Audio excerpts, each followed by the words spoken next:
Alright, I understand that fractions can be kind of tough, especially for parents who probably haven't done a lot of stuff with fractions for maybe 10, 20 years. So I want to talk just really simply about how we do fractions in my class, and hopefully it will help you to be able to reinforce these skills with your student on their homework. So the first thing we talk about is fractions in order.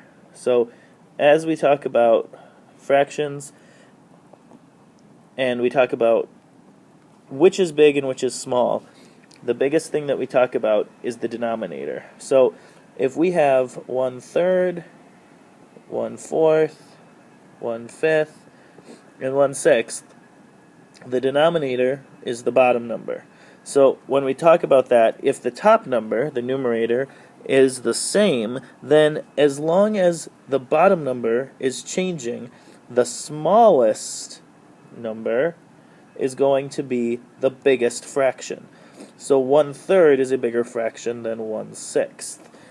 As long as the top number is the same, if the bottom number is smaller, it's a bigger fraction. So one of the things that the students need to be able to do on the MCA test and by the end of 3rd grade is to be able to look at fractions like 1/5, 1/9, and 1/3 and put them in order from greatest to smallest. So as we look at these, that order would be 1/3, 1/5, and 1/9. 1/3 is biggest, 1/9 is smallest. Okay, the next tough one that a lot of people have is when we have a fraction of a number. So if I have 2/3 of 18. Now we have a really simple two-step direction for how to solve this.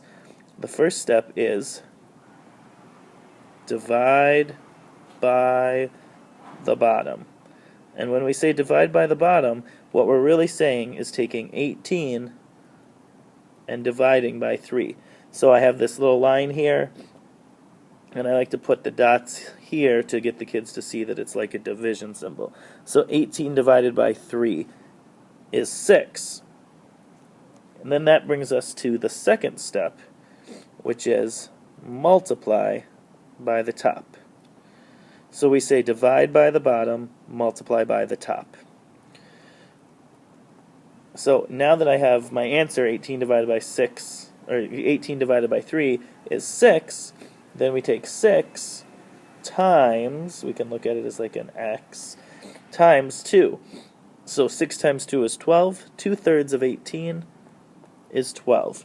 And so we can do that for any number. We just divide by the bottom and multiply by the top. The last thing that I want to talk about is circle graphs and how we need to be able to think about them as a whole. So when we talk about splitting our circle graph into parts, this is on the quiz that your students may have brought home. If we have, this is 1/8 and this is 1/8, we need to see if we can figure out what this is. So we need to be able to see, okay, the whole circle is 8/8. So if the whole circle is 8/8, and this is 1/8 here and 1/8 here, then the whole rest of this area that's not filled in yet is the remaining 6/8. And that's important because we are able to figure out fractions of a number then. So on that quiz, it was a tricky one.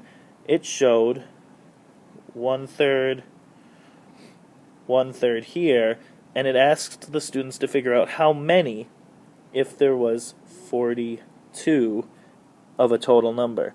So they had to be able to know that this then was, not 1/3, sorry, 1/6. They had to be able to know that the remaining part was 4/6. And then we take 4/6 of 42. We do our divide by the bottom. 42 divided by 6 is 7. And then we multiply by the top. 7 times 4 is 28. If you have any other questions, please just email me and let me know.